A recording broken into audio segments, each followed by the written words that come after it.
Welcome everybody. This is Marcel Irnie with Irnieracing News. This is going to be amazing. Finally, somebody from the West, from a big Western media, Tucker Carlson, seeking information as a true journalist, is in Russia. He is going to be interviewing Vladimir Putin, guys. And so for most people, they're completely unaware of the military-industrial complex. Tucker is well aware of it and where all the money from the USA is going to their proxy war to attack Putin.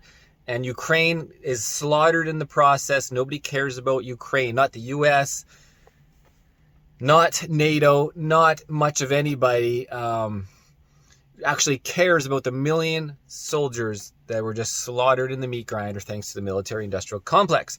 So if you were watching my channel for a while, you may remember seeing Sergei Lavrov, the Russian Minister of Foreign Affairs. I did his video of him, and guess what? I got a hate strike, YouTube censorship strike for hate speech for showing a news interview conference at the Democracy Forum in Japan, where Sergei answered questions at the beginning of this special military operation. Anyways, so let's take it away, guys. So there's a lot of backstory to all this. Let's listen to Tucker. This is gonna be awesome. We're in Moscow tonight. We're here to interview the president of Russia, Vladimir Putin. We'll be doing that soon. There are risks to conducting an interview like this, obviously. So we thought about it carefully over many months. Here's why we're doing it. First, because it's our job. We're in journalism. Our duty is to inform people. 2 years into a war that's reshaping the entire world, most Americans are not informed. They have no real idea what's happening in this region, here in Russia or 600 miles away in Ukraine. But they should know. They're paying for much of it in ways they might not fully yet perceive. The war in Ukraine is a human disaster. It's left hundreds of thousands of people dead, an entire generation of young Ukrainians, and it's depopulated the largest country in Europe. But the long-term effects are even more profound. This war has utterly reshaped the global military and trade alliances, and the sanctions that followed have as well. And in total, they have upended the world economy. The post-World War II economic order, the system that guaranteed prosperity in the West for more than 80 years, is coming apart very fast, and along with it, the dominance of the US dollar. These are not small changes. They are history-altering developments. They will define the lives of our grandchildren. Most of the world understands this perfectly well. They can see it. Ask anyone in Asia or the Middle East what the future looks like. And yet the populations of the English-speaking countries seem mostly unaware. They think that nothing has really changed. And they think that right on the nail, hit the nail on the head, guys.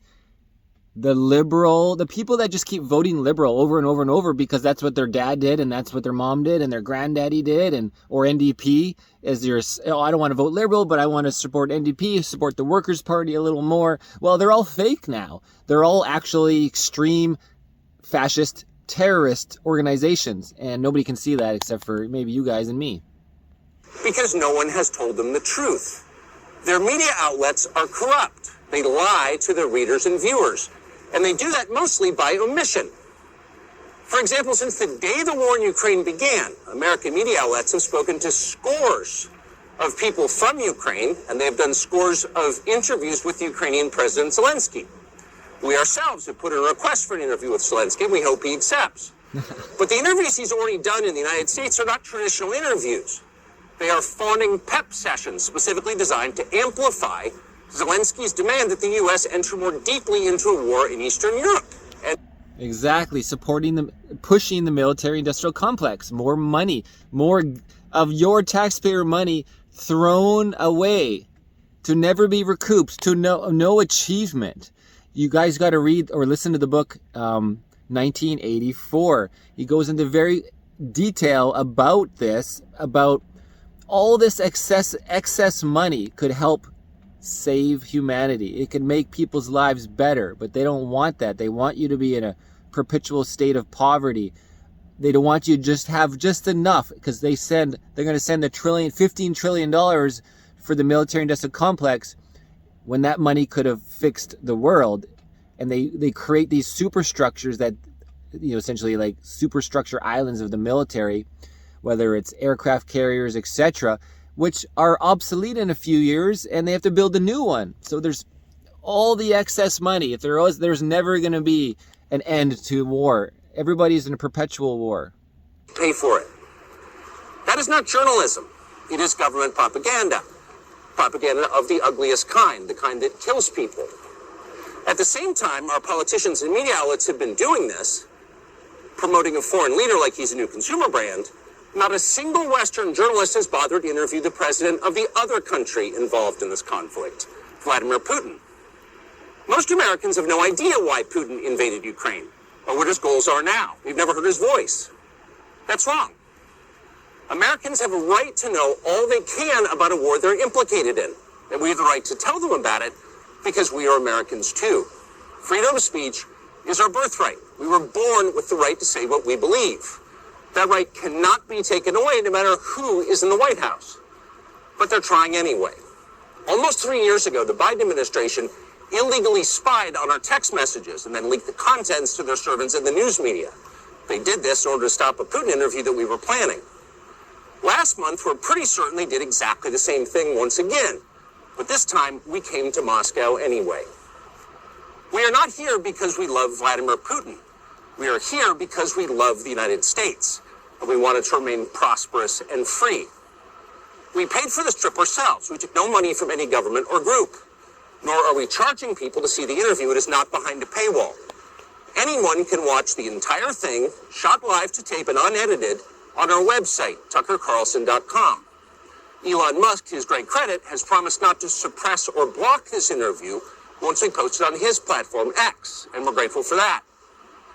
Western governments, by contrast, will certainly do their best to censor this video on other less principled platforms. Yeah, guys, the most you'll see on mainstream media is if they're forced, because they probably will be forced to talk about it.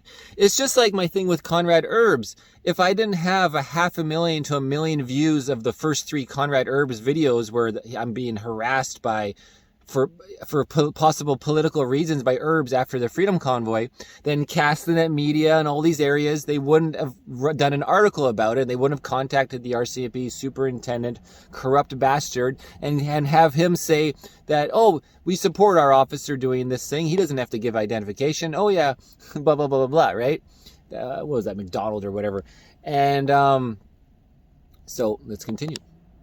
Forms because that's what they do. They are afraid of information they can't control. But you have no reason to be afraid of it. We are not encouraging you to agree with what Putin may say in this interview, but we are urging you to watch it. You should know as much as you can.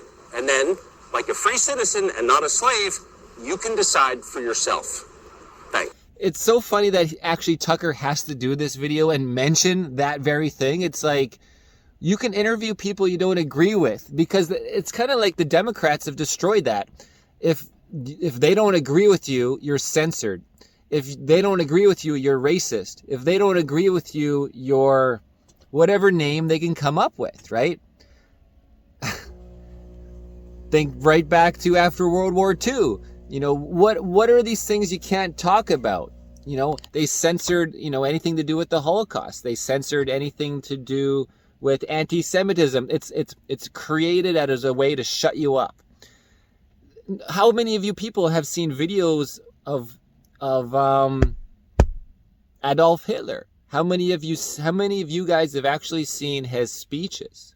Because all that would be censored from you. Oh, it's what's the word? It's, you can't look at it. It's taboo. It'll be taboo to watch a speeches of Hitler to actually learn about the past. It's taboo to talk about how many people were killed, murdered, died, etc. From people or plague during the Holocaust, and who died and how many millions of what people, right? All of this is taboo, and the anti-Semitism was created to create it as a taboo, that there's no defending or no discussion. The science is the science. There's no re-looking at history. And just from me discussing this, I'm going to have a few people going, Marcel, you're this and that. Even though I'm none of that, I'm just everybody. I don't give a shit about what you are, blah, blah, blah, as long as you don't interfere in my life, right? Like the politicians. I never paid attention to politics until it's so freaking obvious that they're interfering in every aspect of our lives. And that's when big government becomes super noticeable, and then we all start to come out of our shells, where I'm Superbike Racer now doing news. Like, I would have, 4 years ago, I would have never guessed, not even a 1%, like not even a 0.01% guess that I was going to do news on my channel. Unbelievable. Unbelievable. Okay, guys, so lots of opinions in here. I can't wait for the interview of Putin. If you haven't, I mean, I posted them in the past. I think they were deleted by CensorTube or forced to delete them with a strike or whatever. But go look at Putin's interviews.